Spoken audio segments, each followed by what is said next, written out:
금강경 206페이지 끝부분입니다. 일체 동관분 제18. 일체라고 하나서는 동일체를 가리키는 거죠. 동일체를 함께 관찰한다는 것, 동일하게 관한다는 그런 부분이죠. 여기는 열애가 일체겠죠. 열애 유관도 있고 해안도 있고 법안도 있고 뭐 불안도 있고 그런 걸 가리키는 말이죠. 수보리야 뜻에 어떠하냐, 생각에 어떠하냐, 열애에게 유관이 있느냐, 중생과 똑같이 고기눈이죠. 탈눈. 그와 같습니다. 세존이시여 열애께서는 유관이 있나이다. 거기까지는 수보리가 대답한 거죠. 여시부터 여시세존. 그 다음에 또 부처님이 말씀하시기를 수보리야 뜻에 어떠하냐, 열애가 천안이 있느냐. 그러니까 수보리가 말하기를 그와 같습니다. 세존이시여 열애께서는 천안이 있나이다.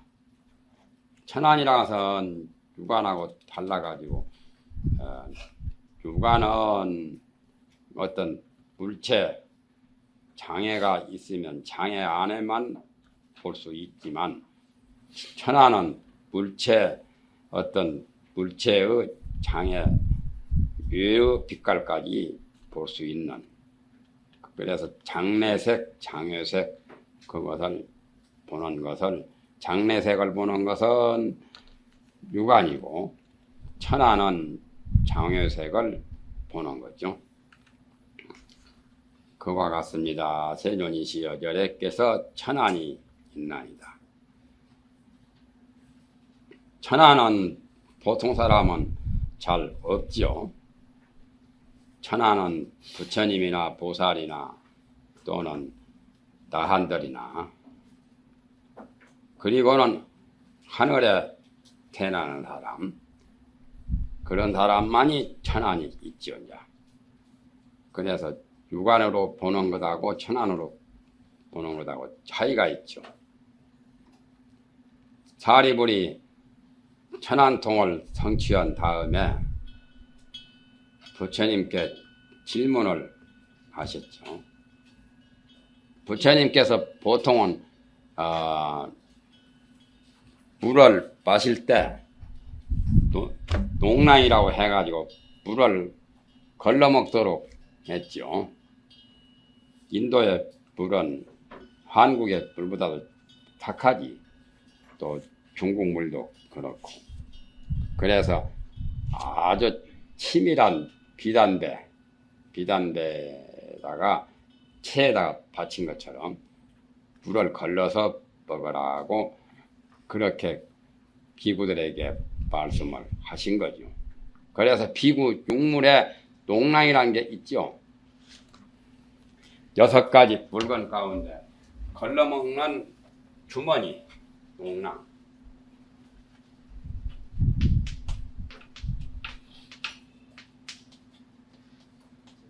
사선 녹자죠. 걸 녹자. 주머니 낭자. 농랑. 대랑이라고 하는 땅자. 그래서 사리불이 천안통을 성취해놓고 보니까 걸러 먹어봐도 생명체가 있거든. 그래서 부처님에게 그 질문을 한 거죠. 부처님께서 비구들에게 물을 걸러 먹으라고 한 것은 육안으로 보아서 어떤 미세한 그런 새충들이, 미세한 벌레들이 있으니까 그걸 육안으로 그냥 먹을 수가 없기 때문에 육안으로 보아서 그 벌레들이 보이니까 그걸 걸러먹으라고 하신 거지. 그런데 천안통으로 보면은 농랑, 침이란 그 비단배로 걸러먹는다 해도 역시 생명체들이 벌레 같은 충들이 보이기 때문에 그래서 사리불은 부처님에게 그 말씀을 여쭈었죠. 그러니까 부처님께서 하시는 말씀이 육안으로 봐서 안 보이면 먹어도 된다는 거예요. 개가 이렇게 한계가 있는 거예요. 아신중요 8만호 그런 말이 있죠. 내 몸 털구멍에도 털도 말이죠. 8만 털이 있고 또 털 안에도 9억 충이라는 게 있어요. 물방울 하나에도 많은 충이 있답니다. 그렇기 때문에 농랑으로 걸러먹으라는 것은 육안으로 보아서 보이는 것을 걸러서 먹으라는 그 말씀이라는 그 뜻이죠. 그래서 천안으로 보아서 보이는 것은 해당되지 않는다 그 말이죠. 그러니까 개가 어느 정도 한계를 두고 개가 정해진 거지 중생 범부들이 지킬 수 없는 그러한 영역에까지 확대해서 개를 정하지는 않아요. 예를 들면 그런 것도 있잖아요.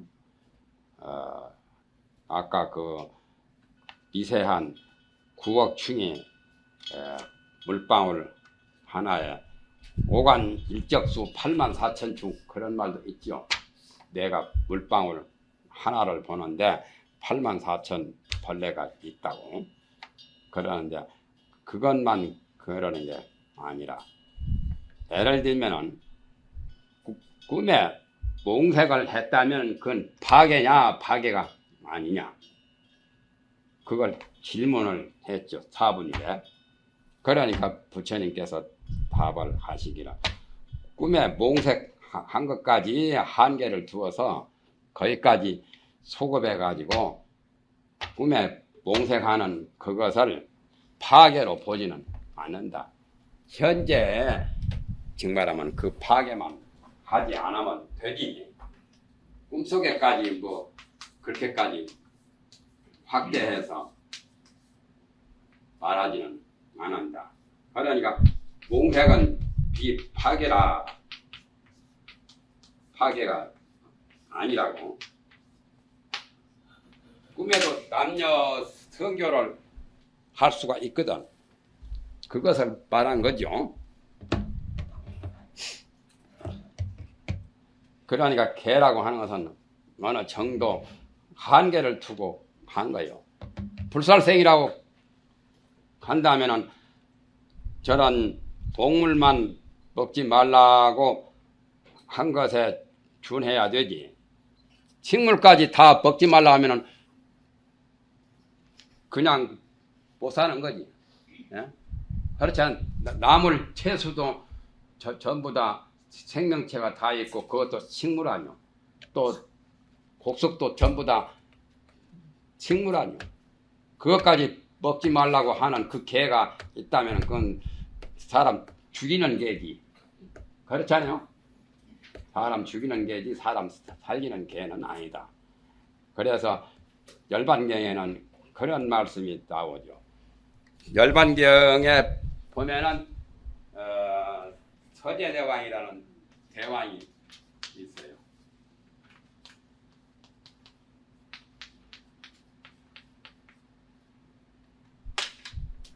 서가모니 부처님이 과거 전생연생에 성불하시기 전에 서제대왕으로 계셨다는 거예요. 그런데 그 당시 사람들이 너무 좀 지나쳐가지고 말도 잘 듣지도 않고 아주 참 애미기는 거예요.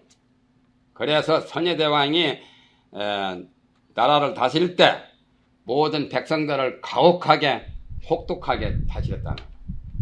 주인들을 무참히 죽여버리고, 그러니까 대를 위해서는 소를 희생시키는 거죠. 그 나쁜 사람 몇몇 사람을 아주 원흉은 제거를 해야 되거든. 그럼으로써 쪼무레기 그런 사람들이 겁을 내가지고 함부로 하지 않는다. 그렇게 했으면 살생의 죄를 범해가지고 성불에 지장이 있고 사막도에 떨어지고 그래야 할 건데, 그렇지 않고 도리어 더 빨리 성불했다는 거예요. 그러니까 대승의 개에 대한 정신을 그 선예대왕의 그런 과거 석가모니 부처님이 선예대왕으로 되었을 때 그때의 말씀을, 그 설법을 가신 것을 통해서 본다면 대승계라는 것은 그렇게 판에 박혀가지고 아주 외통수가 아니라요. 고집불통이 아니다. 바사이광의 부인 왕비 만리부인이라는 부인이 있었는데, 만리부인은 원래가 천안 전민 출신이죠. 만리부인.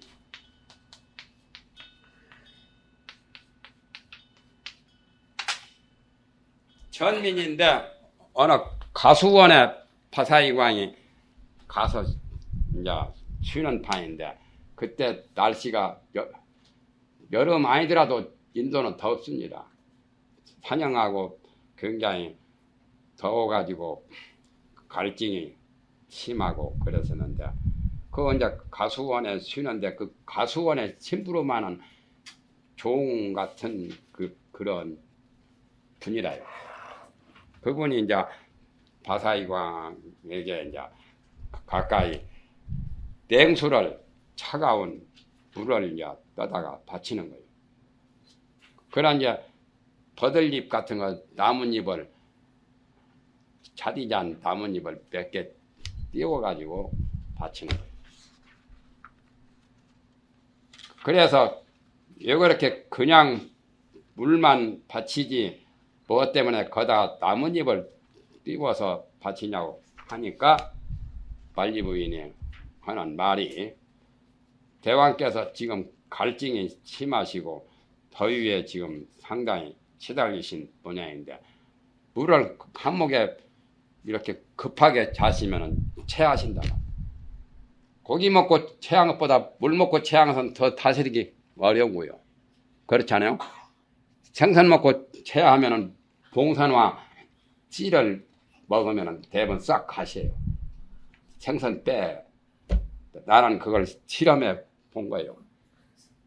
생선 횟집에서 그런 거 요즘에는 다 발라서 이렇게 먹겠지만은 뼈 같은 것도 들어갈 수가 있거든. 갈치 같은 것도 먹다 보면. 그런데 그 뼈가 목구멍에 걸리든지 하면은 까딱하면은 큰일 나거든. 그런데 봉송하라고 여자 손톱에다 물들인 거 있죠? 그 씨가 참 선약이요. 내가 오양목제 사장 그분한테도 내가 가르쳐 줘가지고 자기 딸이 생선 먹다가 치료를 못 해가지고 고생을 많이 하길래 그 걱정하지 말라고 봉선화 이 찌를 딸에서 그 물을 먹으라고 말. 그러면 대번 녹아서 다 없어질 거라고. 그래서 내가 시키는 대로 그렇게 가지고 봉선화 씨가 그때는 그러니까 봉선화 씨를 많이 먹으면은 이런 손톱도 막 녹아지고 또 것이 뼈가 10초 이상으로 노글노글해 녹아있다는 거예요. 그러면 많이 먹으면 큰일 나죠. 조금씩만 먹어야 되죠. 그래서 봉선화 씨 같은 거 이런 데다 물들이면 손톱이 빨간이 좋지요.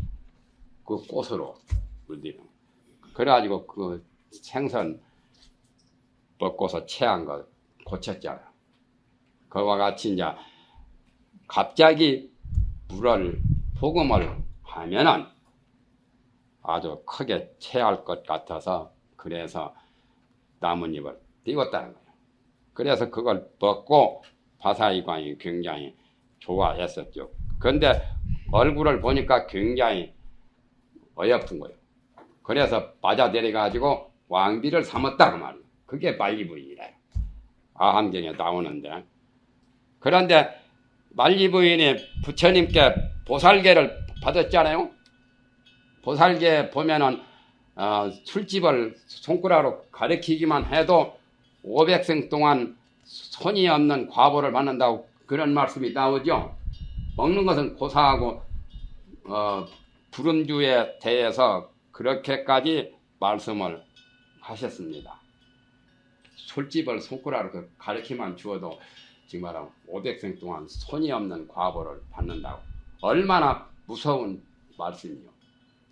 그래서 만리부인이 보살계를 받을 때 술에 대한 계를 말씀을 하시니까 만리부인 저는 술의 계를 받을 수가 없습니다.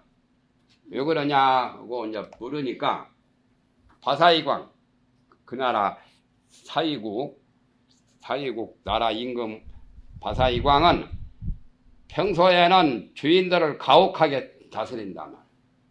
성질이 좀 못져가지고. 그런데 술만 자시면 기분이 좋아서 굉장히 너그럽게 선처를 해서 주인들을 아주 관대하게 다스리고 나라 정치를 잘합니다.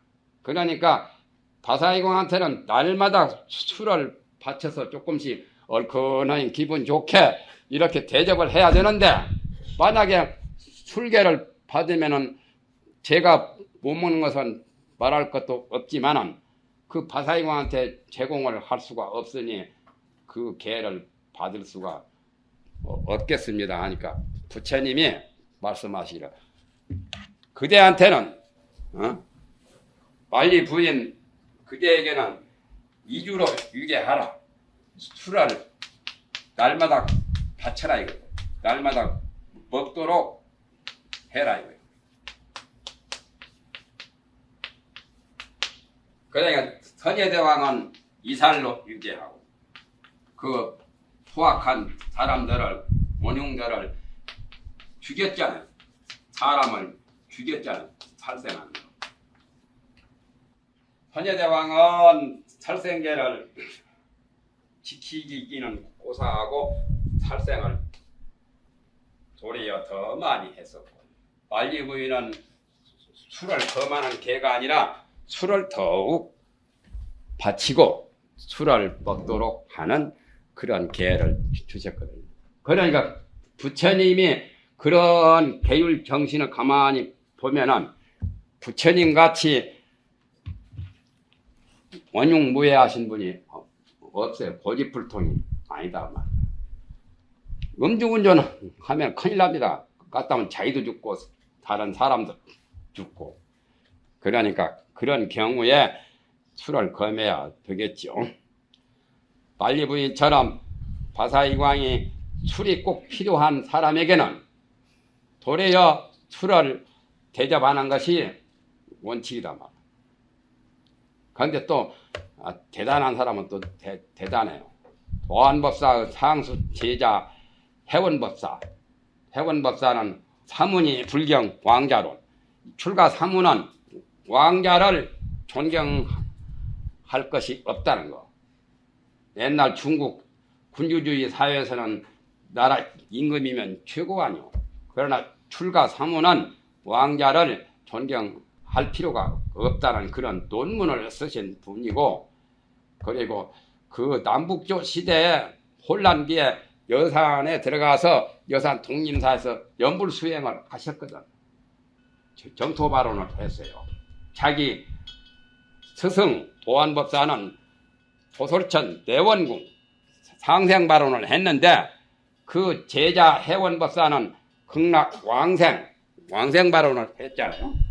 그래서 중국의 그 정토령이 해원법사로 붙어서 굉장히 그때 남북조 시대부터 정토 사상이 크게 아주 고치거든요.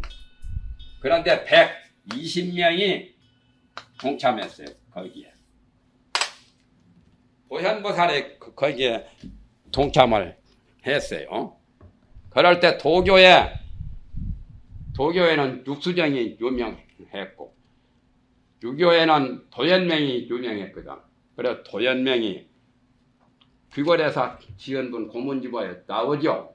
도연명, 또 도교의 도사 육수정이, 이 세 사람이 굉장히 종교를 초월해서 아주 참 방해의 그런 교분이 두터웠죠.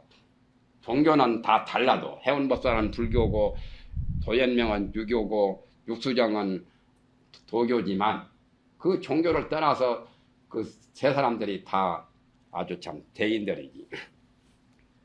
그래가지고 그렇게 했는데 해운법사가 병이 나가지고 꿀을 자시면 어떠냐 하고 꿀을 자시면 그 병을 고칠 수 있다고 의원이 그러니까 해운법사는 정말 꿀을 스님들이 출가 사문이 먹어야 되느냐 안 먹어야 되느냐 그 문제를 명백하게 알기 전에는 먹을 수 없다는 거예요. 그래가지고 그 여러 스님들을 불러다가 대장경을 열람해봐. 대장경에 스님들이 꿀을 먹으라고 하는 부처님의 가르침이 있는가 없는가. 대단한 사람이죠. 그래가지고 꿀 다 그 검토도 다 못하고 열람 다 못하고는 그냥 꿀도 안 자시고 가셔버렸어. 극락으로 가셨지 뭐. 그런 분도 있죠. 그런 분은 참 대단하죠. 그래서 도안법사가 자기 수백 명 제자를 다 보내면서 그때 난세를 만나가지고 다 신신당부를 해요. 그런데 해운법사한테는 해운법사가 도안법사 상수 제자거든.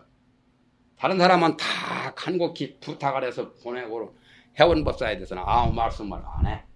그러니까 해운법사 나중에 헌스님 저는 뭐가 잘못되어서 저한테는 부탁을 안 하십니까? 그러니까 다른 사람들은 못났으니까 다 낱낱이 내가 신신당부를 하지만 그대야 나보다 더 나은 분인데 뭐 부탁할 게 뭐 있노?